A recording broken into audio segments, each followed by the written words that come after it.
9 choses à abandonner en silence en 2025 pour une vie plus apaisée. L'art de lâcher prise pour avancer. Chaque année, nous nous fixons de nouvelles résolutions, persuadés que nous devons toujours ajouter quelque chose à notre quotidien pour nous améliorer. Mais et si la clé du bien-être était plutôt dans ce que nous choisissons de retirer? 2025 est l'année parfaite pour alléger sa vie et se concentrer sur l'essentiel. Loin d'être une fuite, éliminer ce qui ne nous sert plus est un acte de force et de sagesse. Et les penseurs stoïciens, comme Marc Aurèle et Sénèque, nous rappellent que notre véritable pouvoir réside dans notre capacité à nous détacher de ce qui nous pèse. Alors aujourd'hui, on va voir 9 choses que vous devriez abandonner discrètement cette année. Pas besoin de grandes annonces, pas besoin de justification, juste un choix personnel, un engagement envers soi-même. Écoutez bien jusqu'au bout, parce que chacune de ces décisions peut transformer votre vie. Premier, les relations à sens unique. Reprenez votre énergie. Il y a des amitiés, des liens familiaux ou professionnels qui semblent être des évidences. On les entretient par habitude, par loyauté, ou simplement parce qu'ils existent depuis longtemps. Mais derrière ces relations en apparence normales, il y en a certaines qui, insidieusement, vampirisent votre énergie. Vous les sentez, ces échanges où vous donnez tout et où l'autre prend sans jamais vraiment rendre l'appareil. Vous écoutez leurs problèmes, vous les soutenez dans leurs moments difficiles. Vous êtes là, mais au moment où c'est vous qui avez besoin d'un coup de main, silence radio. Alors posez-vous cette question essentielle. Qu'est-ce que je retire de cette relation ? Parce que l'amitié, l'amour, le respect, ce sont des routes à double sens. Sénèque l'a bien résumé. Entourez-vous de ceux qui vous élèvent. À quoi bon entretenir un lien qui vous tire vers le bas, qui vous épuise plus qu'il ne vous apporte ? Vous méritez mieux que ça. Le problème, c'est que ces relations toxiques sont parfois subtiles. Elles ne se manifestent pas toujours par des conflits ouverts ou des insultes. Non, c'est plus insidieux. Un sentiment de culpabilité si vous prenez vos distances, une manipulation déguisée sous des phrases comme « tu as changé » ou pire, un chantage affectif à peine voilé. La peur d'être seul, la crainte de blesser ou simplement l'habitude font que vous restez accroché. Mais est-ce vraiment une raison valable ? Faites l'exercice. Prenez une feuille et écrivez les noms des personnes qui vous entourent. À côté, mettez un simple plus ou neutre en fonction de l'énergie qu'elle vous apporte. Et là, vous verrez. Vous saurez qui mérite encore une place dans votre vie et qui, en toute discrétion, doit en sortir. 2. Les engagements qui ne vous apportent rien. Votre temps est précieux. Imaginez que chaque matin, vous recevez une somme d'argent précise sur votre compte bancaire. Cet argent, c'est votre temps. Chaque jour, vous le dépensez, que ce soit consciemment ou non. Mais voilà la différence. L'argent, vous pouvez toujours en gagner plus. Le temps, lui, une fois utilisé, ne revient jamais. Alors, pourquoi continuez-vous à le gaspiller pour des engagements qui ne vous apportent rien ? Nous avons cette habitude étrange de dire « oui » alors que tout en nous crie « non ». Un dîner qui ne nous tente pas, une réunion inutile, une aide demandée par simple convenance. À force de vouloir plaire aux autres, nous finissons par nous trahir nous-mêmes. C'est un piège dans lequel on tombe tous. La peur de décevoir, la culpabilité de refuser, le réflexe de se sacrifier un peu plus pour ne pas froisser quelqu'un. Mais à quel prix ? Celui de votre sérénité. Épictète avait vu juste. Ne gaspille pas ton temps, c'est la seule richesse que tu ne peux pas récupérer. Chaque minute donnée à un engagement sans valeur est une minute volée à ce qui compte vraiment, vos passions, vos proches, votre bien-être. Alors, faites cet exercice simple mais puissant. Listez vos engagements actuels. Pour chacun, posez-vous une seule question. Si je pouvais choisir librement, est-ce que je le referais ? Si la réponse est non, c'est un signal clair. Il est temps de lâcher du lest. Commencez à refuser doucement, avec tact, mais avec fermeté. car en reprenant le contrôle sur votre temps, vous reprenez aussi le contrôle sur votre vie. Troisième, les habitudes qui vous empêchent d'évoluer. Prenez un instant et imaginez que votre vie est un grand jardin. Chaque action, chaque choix, chaque routine que vous adoptez, c'est une graine que vous plantez. Certaines donnent naissance à de magnifiques arbres qui vous apportent ombre et fruits. D'autres deviennent des ronces qui vous empêchent d'avancer, qui étouffent ce que vous voulez vraiment cultiver. Les habitudes que vous avez aujourd'hui définissent la personne que vous serez demain. Pas dans 10 ans, pas dans 5 ans, dès demain. Chaque matin où vous vous laissez piéger par la procrastination, chaque soirée passée à scroller sans but, chaque repas pris à la va-vite sans conscience, ce sont des choix qui sculptent votre quotidien. Mais heureusement, il y a une vérité essentielle. Vous avez le pouvoir de changer. Les stoïciens enseignent que la discipline est la clé de la liberté. Marc Aurèle disait « Nos vies sont ce que nos pensées en font ». Si vous vous répétez chaque jour que vous n'avez pas le temps, que c'est trop dur, que c'est comme ça, alors rien ne bougera.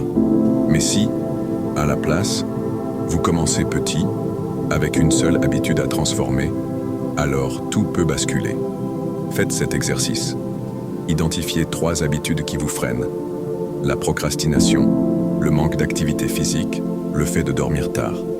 Maintenant, trouvez une alternative positive pour chacune. Juste une.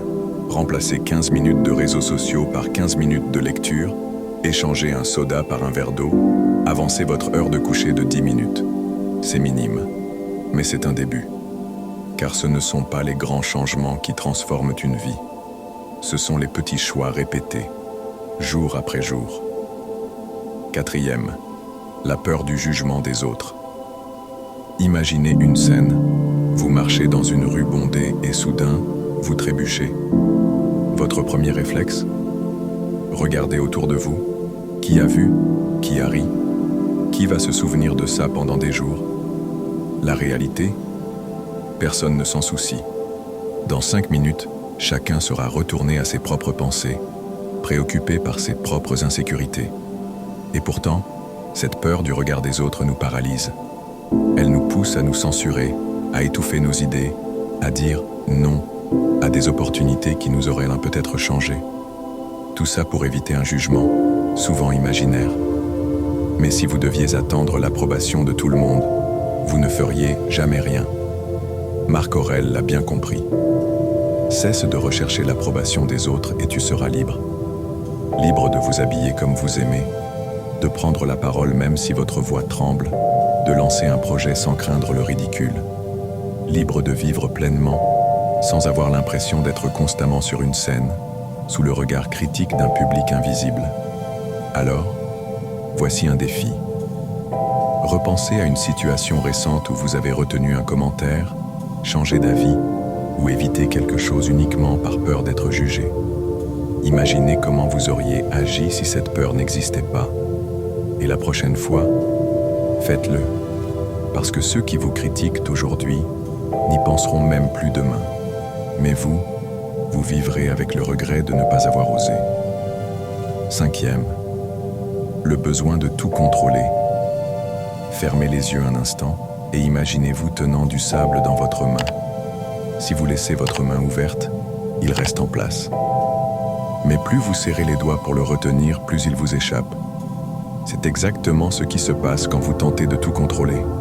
On veut tout prévoir, tout anticiper, tout maîtriser. On veut que les gens réagissent comme on l'imagine, que les événements suivent un scénario précis, que la vie obéisse à nos plans. Mais soyons honnêtes, combien de fois les choses se sont-elles passées exactement comme vous l'aviez prévu? Presque jamais. Et pourtant, vous continuez à lutter contre l'inévitable, comme si votre volonté pouvait plier le monde à ses exigences. Sénèque nous prévient. Ce qui doit arriver arrivera, que tu le veuilles ou non. Accepte-le avec sérénité. Lâcher prise, ce n'est pas abandonner. Ce n'est pas baisser les bras. C'est reconnaître que certains éléments ne dépendent pas de nous et que s'accrocher à l'illusion du contrôle ne fait qu'alourdir notre esprit. Faites cet exercice. Prenez une feuille et écrivez tout ce qui vous préoccupe en ce moment. Ensuite, divisez votre liste en 2 colonnes. 1. Ce que vous pouvez contrôler. Faites un plan d'action. 2. Ce que vous ne pouvez pas contrôler. Relâchez votre emprise et avancez. Vous verrez, lâcher prise, ce n'est pas perdre le contrôle, c'est choisir où mettre son énergie. Et enfin, respirer. 6. Les excuses qui vous bloquent. Vous avez déjà remarqué à quel point notre cerveau est un expert en autosabotage?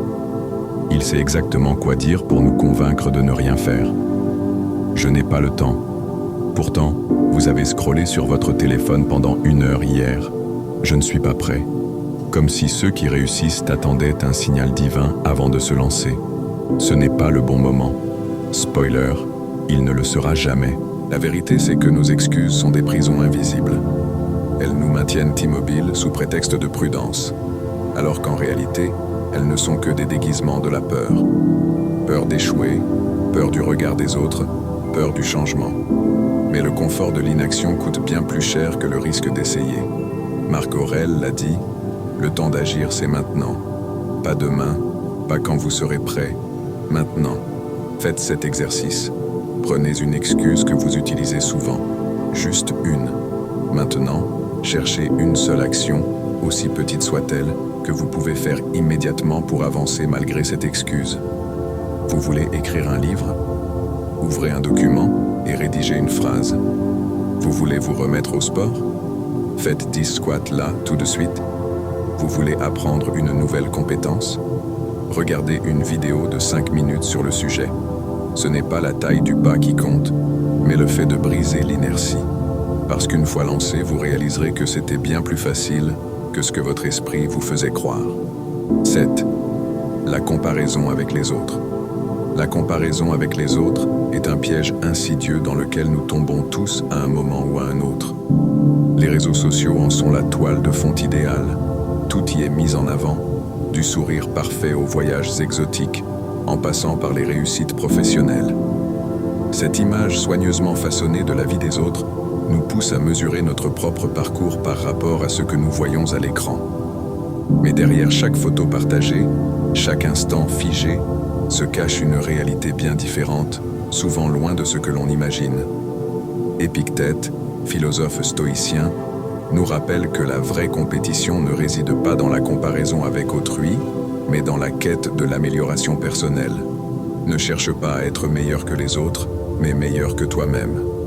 Cette sagesse intemporelle nous invite à redéfinir la notion de réussite, non plus en fonction des normes extérieures, mais selon nos propres critères et aspirations. La course effrénée pour surpasser les autres est un fardeau épuisant, tandis que l'objectif de se dépasser soi-même offre une liberté authentique, plus durable et plus satisfaisante. Il est essentiel de comprendre que chacun suit son propre chemin et que chaque étape de notre évolution est unique. C'est pourquoi il est crucial de s'exercer à la comparaison constructive, celle qui nous pousse à grandir sans nous perdre dans les ombres des autres. Prenez un moment pour réfléchir à ce qui compte réellement pour vous. Définissez un objectif personnel qui se base uniquement sur votre progression et non sur le mirage de ce que font les autres. Ce sera votre victoire, pas celle d'un autre. 8. La peur de l'échec. La peur de l'échec est l'un des plus grands freins à notre épanouissement.